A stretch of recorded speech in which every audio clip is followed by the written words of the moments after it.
नमस्कार। न्यूज़ 18 बिहार झारखंड के digital platform पे आप सभी दर्शकों का बहुत बहुत स्वागत। मैं राहुल ओझा आपके साथ। अमेरिकी राष्ट्रपति बिगड़ैल बिजनेसमैन की तरह हरकतों पर उतर आए हैं, जो देश के बजाय अपने निजी फायदे और अपनी जिद को पूरा करने में लगे हैं। टैरिफ का रद्द पर सवार ट्रंप ने दुनिया भर के देशों पर टैक्स का बोझ बढ़ा दिया है।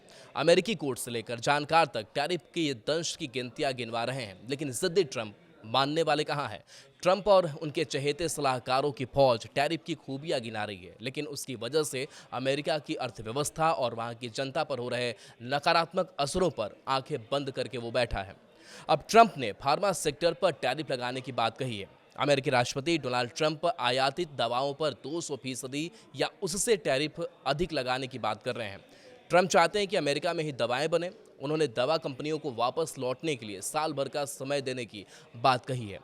बता दें कि एक रिपोर्ट के मुताबिक अमेरिका अगर फार्मा सेक्टर पर 200 या उससे अधिक टैरिफ लगाता है तो उस पर तो असर होगा ही, भारत भी इसकी चपेट में आ जाएगा।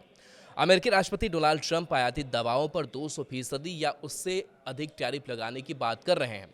ट्रंप चाहते हैं कि ये दवाएं वहीं पर बने और दावा किया गया है कि साल भर का समय देने की बात उन्होंने कही है। तो देखिए, भारत जेनरिक दवाओं का सबसे बड़ा निर्यातक है।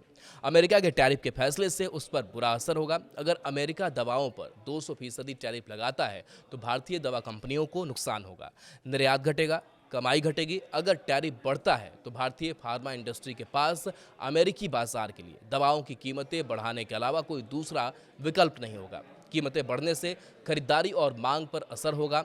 छोटी दवा कंपनियों पर भी भारी दबाव पड़ सकता है। वर्तमान में अमेरिका भारतीय दवा पर कोई इंपोर्ट टैरिफ नहीं लगाता है। टैरिफ के जरिए ट्रंप दवा कंपनियों को वापस अमेरिका बुलाकर वहां प्रोडक्शन करवाना चाहते हैं, लेकिन इतना आसान नहीं है। ट्रंप के फैसले का उल्टा असर हो सकता है। अमेरिका में दवाओं की कीमत में भारी बढ़ोतरी देखने को मिल सकती है। भारत से भेजी जाने वाली जेनरिक दवाएं, जो अमेरिका के मेडिकल सेक्टर की जान हैं, वो महंगी हो जाएंगी। सिर्फ 25% टैरिफ अमेरिका में दवा की लागत को 51 अरब डॉलर तक बढ़ा सकता है। अगर ये 200% पर पहुंच गया तो हालात बिगड़ सकते हैं।